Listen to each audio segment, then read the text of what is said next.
Being a woman behind the wheel in my country can feel like driving through hell. You either met with open aggression, men yelling that women can't drive, or getting help by strangers telling you how to park, even though no one asked. So today let's talk about why so many women feel the need to apologize just for being on the road, why they often lack confidence behind the wheel, and how my mom made a total breakthrough back in the Soviet Union when she decided to start driving. Historically, cars in Slavic countries were a symbol of freedom and status, which meant they belonged to men. In the Soviet Union, women were equal on paper, but in real life they worked full time, raised kids, cooked, cleaned, and still weren't seen as people who should drive. If a family had one car, it always for the man. Driving schools, car ownership, even the idea of being behind the wheel, all of it was framed as something unnecessary for women. And even now, decades later, those patterns haven't disappeared. They just evolved into TikTok smoking female drivers, memes, and misogynistic jokes.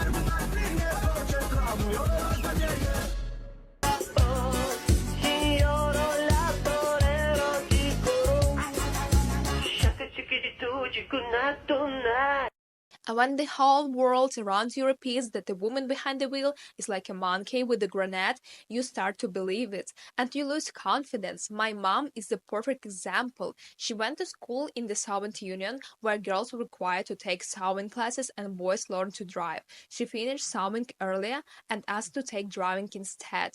Everyone told her not to. It's just for boys. Why would you need a license? But she did it anyway. She learned to drive a massive truck. She passed all her exams, not just traffic rules, but the full mechanical knowledge of the truck, and got her license at 15.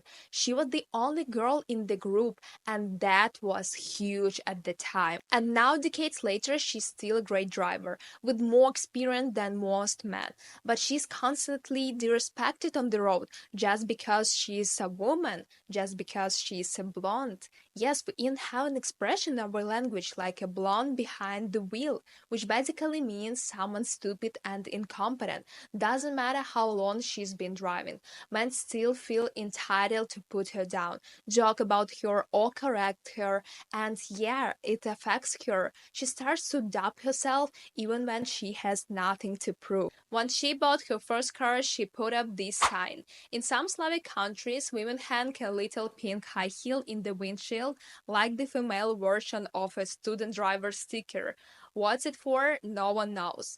It's not in any official rule book. And just imagine, it's so silly feeling so unwelcome on the road that you hang a pink high heel in your windshield as a peace offering. Like, hey, I know I'm just a woman, please be nice. And yet, statistics say women are 6 times less likely to cause an accident and 11 times less likely to be responsible for a fatal crash. But that doesn't matter when you grow up in a culture that treats a woman in the car like a walking punchline. And the weirdest part, if you make one tiny mistake on the road, men act like you just proved all their theories right. But when they make the same mistake, it's just a bad day or someone cut them off, we don't get the benefit of the doubt. We get the whole blame. And yes, a lot of women feel less confident on the road, not because they're bad drivers, but because they've been told they are. And they are less likely to even own a car because women in our country still earn less and carry more domestic responsibilities and most rely on public transport or taxis. And taxis aren't always safe. I don't know a single woman who hasn't shared her location or memorized the driver's face, just in case. Now let's compare it to the US. Here, girls start learning to drive at 16, and the woman behind the wheel is just normal. No one says don't embarrass yourself before you even started the engine.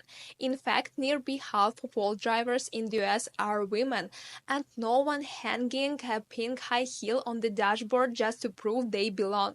And honestly, I'm just grateful that here no random guys walk up to my window while I'm parking to help, especially when I got a backup camera, parking sensors, and zero interest in his opinion.